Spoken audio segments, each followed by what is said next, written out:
Hi, and welcome to the show today. And I'm Johnetta Pay, attorney at law, your host, and this is my co-host. Yohan Minsili, CPA, MBA, co-host with Johnetta. Welcome to the show. And we're really excited about today's episode. It's a new year, 2020 is here, and so many of you are probably looking to, do your New Year's resolutions, start new businesses. So today's episode is going to be all about things you should consider if you're looking to start a business in 2020. But before we get into the tips, we want to share a little bit of background story. Absolutely. I think they need to hear our background story. They need to hear how do Johnetta and Yohan head up together, having a show together. It's a New Year's, like you said. Typically, everybody has a resolution, and I think this is the perfect topic for this time of the year. So, I totally agree, because I remember, well, I'm dating myself a little bit, but back in 2009, January 1st, I launched my law practice, and that was one of my New Year's resolution at that time, was to start a law practice. I was straight out of law school. We were at the height of a recession, and I'm just like, okay, nobody's gonna give me a job as a lawyer, so I'm gonna start my own business. And I took steps from November to December of the prior year so I could launch in January 2009. What made you start your business? Funny enough, I had a lot of requests from people asking me to prepare the tax return. And I felt bad turning them down because I did not have a CPA license at the time. They knew I was a business accountant, but they did not understand why I couldn't do the tax return. So I took steps to understand how I can become a CPA, open a CPA firm, and everything I need to do to actually prepare a tax return, because there's also a lot of government-related license that I have to obtain. So that was my motivation, really my environment asking me to do something about my background. And that's business. If there's a demand, you find a way to meet the need, and There in you your go. place, you clearly did. And for me, I had a law degree. I knew there was a demand, but I just had to create my own job. So that being said, like, how long have you been a CPA, for folks who want to know? For folks who want to know, I've been a licensed CPA since 2013. Okay. And as soon as I passed the exam, I started looking into all the formalities that I need to fulfill in order to open a CPA firm. At the time, I was a full-time employee, like I mentioned. My background is really auditing business in general, and I have found a niche in auditing manufacturing operations. So my employer had plants all over the world and had me travel, and I would look at operations, look at the finance item, I would look at the IT items, and essentially make sure that the process and procedures of the company are being met and are being fulfilled, and issue what we call an opinion regarding those processes and procedures. And like I mentioned before, one thing led to another. The formality that I need to prepare in order to open a CPA firm went through fairly easily. And before I know it, I was marketing my service. And I have to be honest, I was actually a little nervous asking somebody to pay me money to prepare the return, but soon enough I realized, there's pretty much nothing to it. Yeah, you just gotta have that confidence to ask, because if you don't ask, you don't get, closed mouths don't get fed, as they say. Mm-hmm. What were some challenges that you faced when you first started, out in business? I want to say the main challenge was organizing my own process. Like I mentioned, I had experience working with another accounting firm, and I was lucky enough that that firm was small, which forced me to be involved in different aspects of running the firm itself. So I understood what type of formality I needed in order to run an accounting firm. And also the biggest challenge really was the marketing, where to find my client. And you want to typically start with the people around you, reach out to them, let them know what is it that you're trying to accomplish. And there's always going to be somebody that will take a chance and trust you with your service. And then my second challenge, I want to say, was managing the relationship with my former employer, because in their opinion, I was possibly taking time away from working for them. So I had to give them assurance that it was two separate operations, and I was organized enough to know when to spend time on my personal business as well as when to spend time on the employer's business.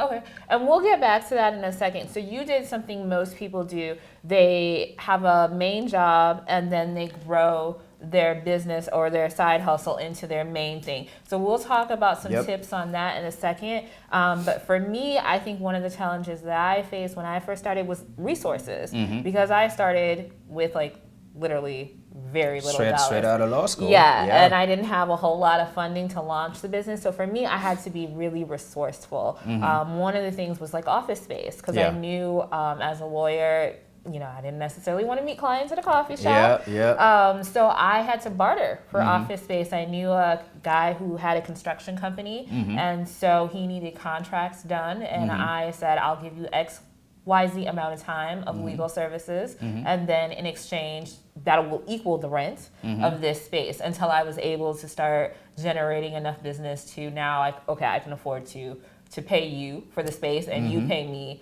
for the legal services. But that was one of the challenges that I had for starting out, is just trying to find the resources and being creative about how I was going to go about like starting this business. That's very impressive. You're really practical in your approach. What about marketing? How did you handle the marketing part? Where did you find your clients? So like you, I think people overlook their network. And I started the same way too.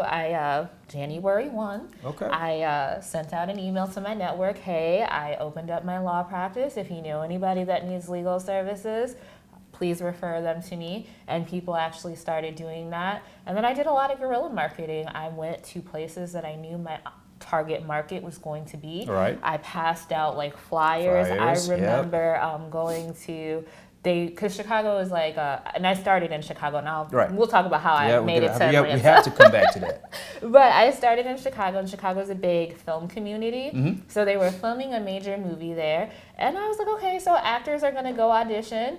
So their line was like blocks long. And I just worked the block. I just handed everybody in the line like my flyers until I ran out. And people from that line actually called me to like review other legal contracts for them. So you just got to be creative, and if you want it bad enough, you'll figure out a way to make it happen. I absolutely agree with you. There's one say that goes, there are two things that are certain in life. Is one, everybody at one point had to die. I'm sorry to say that. And two, you have to pay your taxes. So I essentially knew that at some point, everybody around me has to be responsible for filing the tax return. So very similar to what you did. I actually went to clubs and was putting flyers. And we actually met in a club, but we will get to that story. And it was so funny. With my flyers, there were club promotion for parties, and then there I was putting flyers for tax preparation services. But unlike you, nobody really reached out Because to your me. target market, ain't nobody coming out of the club thinking about their taxes. There we go. But hey, I was ready to try anything. And I mean, eventually, I'm not going to say it was not useful in the sense where it gave me the courage to go out and try something. And I learned from it, right? So I kind of observed my my network, and I was able to be a little more focused on my marketing approach rather than just asking anybody if I can prepare the tax return. Yeah. And I think that's really important for new business owners. It's about like trying things and seeing what works. And then if it's not working, you adjust your strategy. So for you, you're like, okay, passing these flyers out at the club is probably not the best Not look. gonna work. So let me try something else. And clearly that something else started to work for you. The thing that started to work for me, networking event. Atlanta is a hotbed for networking event. Any day of the week, I want to say starting 12 in the afternoon, you're going to find a networking event somewhere in Atlanta. So for all budding entrepreneurs, anybody looking to start a business, you have to go to networking events. Eventbrite, Facebook, you name it. Even just a simple Google search, you will find a list of networking events out there. There's even apps that list all the networking events that you can go to. And that's essentially what works with me at the moment. Still, believe it or not. Yeah. Yeah, I agree. You got to have a strong network in business, and you can't overlook that because Yep. there are a lot of opportunities and clients and resources that can come from your network. So that's always a good place to start. I would say, I would agree. For new and current business owners, just definitely don't overlook your network. So you built your business while working a job. Yep. And so there are some people watching this today who may still be employed but looking or thinking about starting a business. So what tips would you give somebody who's looking to start a business while they're working a full-time job? Start a business while working a full-time job. Your time is precious. You have to be very, very organized. I want to say as well, be honest about what you can accomplish, what you can achieve. Do not over promise. You have to let your client know, I'm just starting, but I'm very good at what I provide or what I can do for you. And reach out to anybody in your network and market yourself. So really, I want to say, make the best use of your time, and two, be honest about what you can achieve. And again, three, market yourself. Those are the three items that I can think of that would be extremely useful for somebody who want to start a business today. Okay, and I would also say too, like working a main job while you build your current job is not a bad way to finance your current business. That's true. Just as long as you're taking the paycheck that you're getting from your current job, it's going into whatever, and the finance guy can tell you what bank account to put it in, and then you're taking those funds from whatever. What bank account should they put it in? The business account. Ours is a business account, never the personal account. Okay, so as long as you're taking it from your business account and then reinvesting it back into your business, it's a great way to finance your business so you don't have to get a loan or look for other sources of capital to grow and to scale your business. And if you are, and we can give them a couple of quick tips, even though I know we were talking bigger New Year's tips, but for people who are side hustling and building their business that way, what are some finance tips that you would give them or that they should think about? People who are side hustling, I want to say, well, we're jumping already into resolution, right? So do you want us to just go right ahead and start talking about it? Well, this is just specifically for side hustlers, not Okay. general. We'll do the general ones at the end. Okay, well, for a side hustler, I'm going to give one or two good tips. Okay. One is get your paperwork in order. Make sure you have your agreement and contract in order, right? And two, really market yourself. Have your website ready. Have your business card ready. Grow your network. When you're starting, the bigger disadvantage that you have is nobody knows you. Nobody knows what you offer. Nobody knows what you can do. So just having your agreement in place allow you to provide a service without a risk of you getting into a lawsuit or getting into any type of legal trouble, and marketing yourself. Those are the two main points I would say. And for me, from a legal standpoint, I would say if you are an employer right now looking to start a business, review your employment agreement with your employer first. There could be non-compete clauses in there that prevent you from targeting a certain client because it would compete, or engaging in a certain business because it would compete with your employer. So definitely make sure you check into that and make sure you're not violating that, because you could find yourself out of a job and in a lawsuit. And then the other thing from a legal standpoint, I would say, is be mindful where you work. There are a lot of clauses in employment agreements that say if you create something or use the job's resources to do that, then the job owns it. And so if you're building a business and a brand, you want to make sure that you own it. So definitely work outside of your job to avoid the possibility that your employer could own what you're creating. So from a legal standpoint, those would be my two tips to side hustlers that are looking to grow their business or start a business in 2020. But you guys are probably wondering how a lawyer from Chicago and a CPA from Atlanta met each other and came together to start this series. So you want to get into how we did actually meet in a club, so that part is true. That part is very true. And I always chuckle because I find it funny how we met. Like I was mentioning earlier, I was networking event in Atlanta. So it was a rainy Monday, and it was cold. It was cold out. There was a networking event happening in Midtown Atlanta. First, I couldn't find the location. I had a hard time finding the location too. It was a club. There was no mark at the door, anything of the sort. No. So I went around the block a couple times, run into some other attendee, and we actually decided to look for it together. And you couldn't see a lot of activity because normally when you go to events and stuff, you see like, a couple of people walking up or like cars parking. So okay, I'm in the right place. Yeah. But here it was just like isolated. It was dark. It was like, okay, where am I going? Yeah, absolutely. Isolated, dark, no sign, no music coming out, no lines outside. But eventually we found it. And it was actually a pretty good setup, I would say. Yeah, Very it was decent. a nice venue, yeah. It was in a club. You can see the bar at the corner. Do they have music? I can't even remember. They had a background music. Okay. They had a nice hip hop vibe to it. The light was dimmed, which was also different for a networking event, I thought. And it was in a club. True. Every vendor had the table set up. And I was a vendor. And you were a vendor. I came in ready. I had my stack of business card in my hand, and I was going from one vendor to the next one. Hello, what are you selling? What are you offering? This is great. I encourage you to do such and such, and this is what I can also offer for you. So you were going to find vendors to be potential clients? Absolutely. Okay.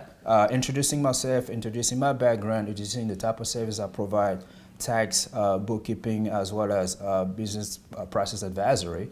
One vendor that I can think of, even though she never reached out to me, it was a young lady who was still in college, and she was very passionate about making candle from scratch.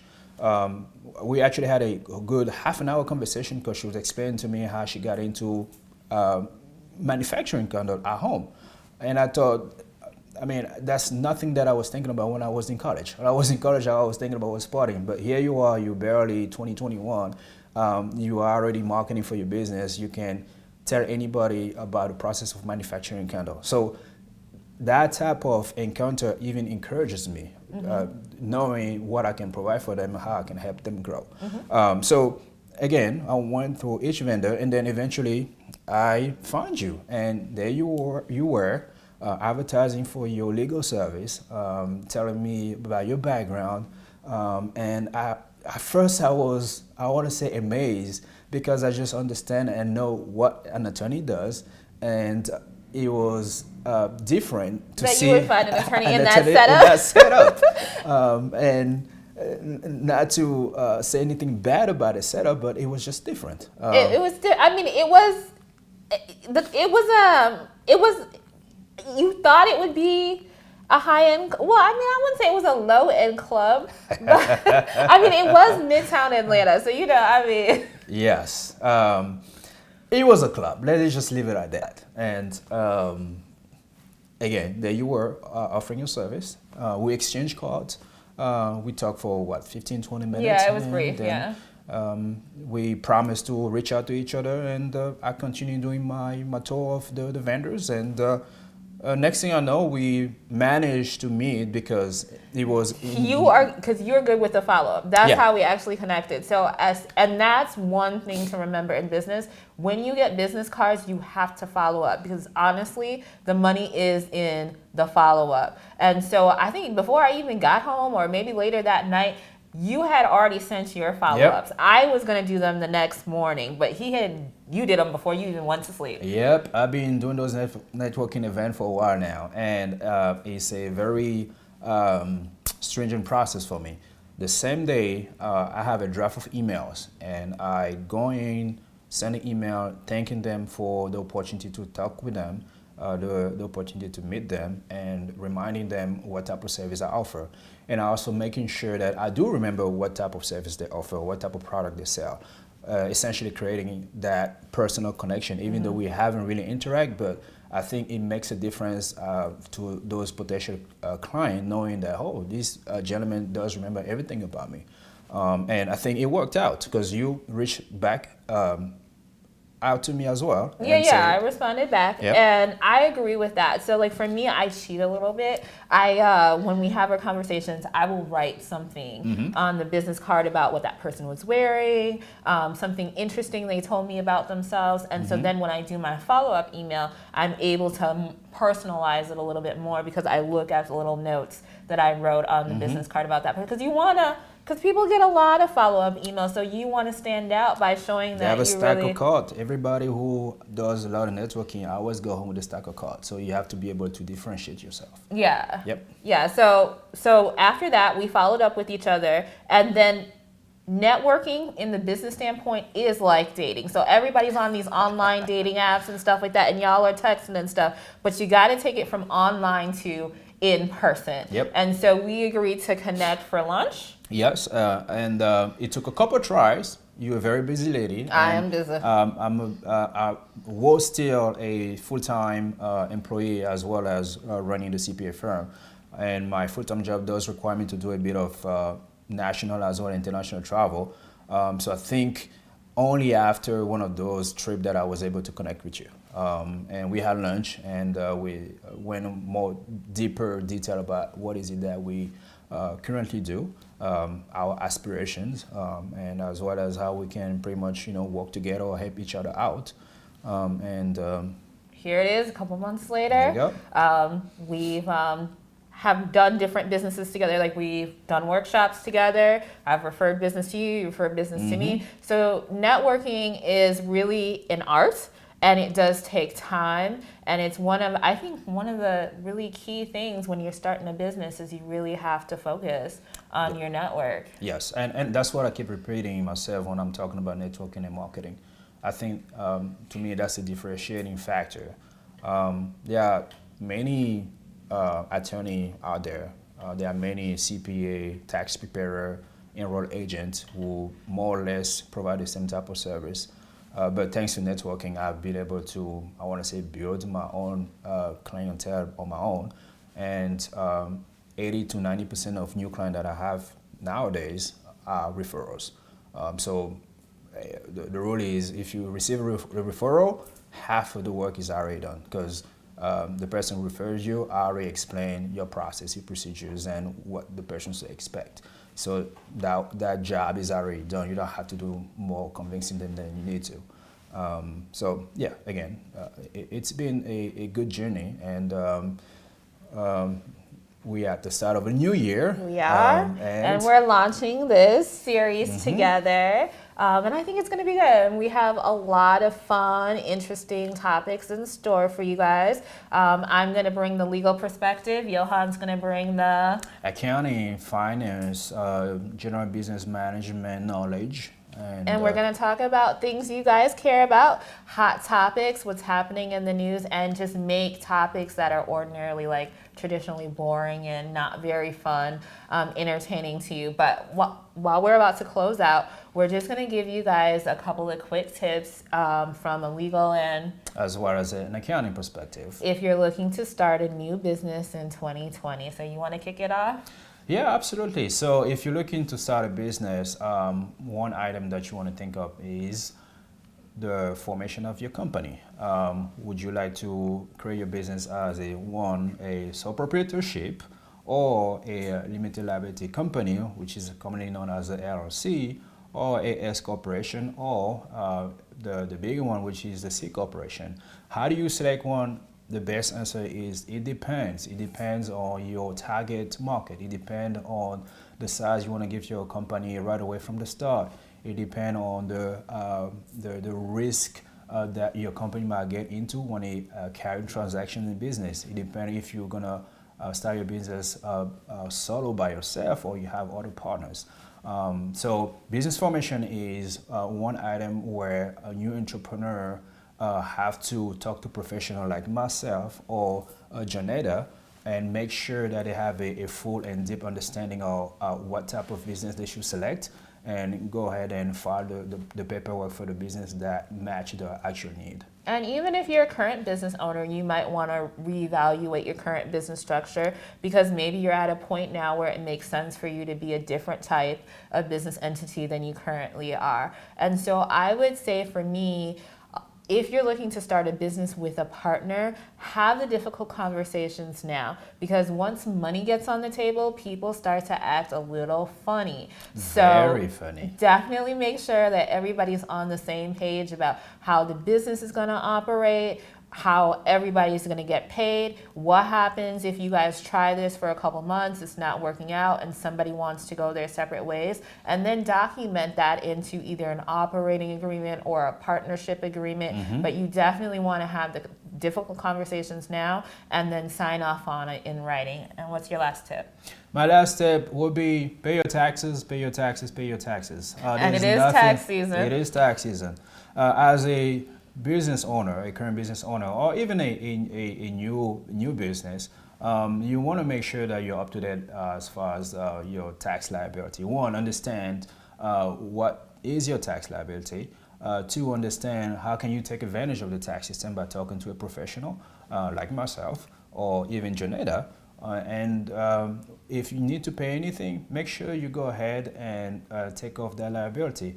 There is nothing worse than a thriving business who does not take care of their tax liability and have to be shut down because the government decided that they're not being compliant to the regional or even the local tax requirement. Again, there's nothing worse. It's a distraction to the business. It's a dent on the reputation.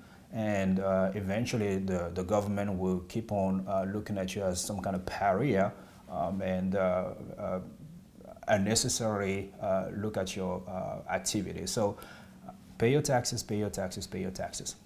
And my last tip from a legal standpoint is everybody's concerned about the name of their business, and rightfully it's important. Like it took me a long time to determine how I was gonna name my business. Did it take you some time? Mine was a lot sentimental. I like my father's name, and I went with my last name. That is so ironic because Yeah. my business is in tribute to my dad, Yeah. and I'm named after him. So that's so funny. But so your business name is important to you. So a lot of people will go ahead and register their business with whatever Secretary of State in whatever specific state that they're looking to start or form their business. But really and truly, you should work backwards. You should check to see if you can trademark your business name first, because just because you register a business doesn't mean you own the trademarks to your business. And so if you are currently in business or looking to start a business, check to see if you own the trademarks to your business logo or name, and then go from there. And so those are tips for entrepreneurs and business owners looking to start a business or scale in 2020. We hope you tune in. We've got a lot of great topics for you over the month of January. Yep. So we hope you tune into the future episodes. So be sure to subscribe to our social media channels, and be sure to tune in next week for the next video. Please be sure to tune in for the next video. And we're both professional. Remind them, what's your website name? jpay.com, and it'll be in the link or in the caption somewhere. Tax.com, and make sure to reach out with comments, make an appointment, and Yes, just like you just because said. we said get offline and talk to people in real life, so you can talk to both of us in real life. And on that note, we'll see you next week in the next episode. Again, it's been a pleasure, and welcome to our show. See you next time.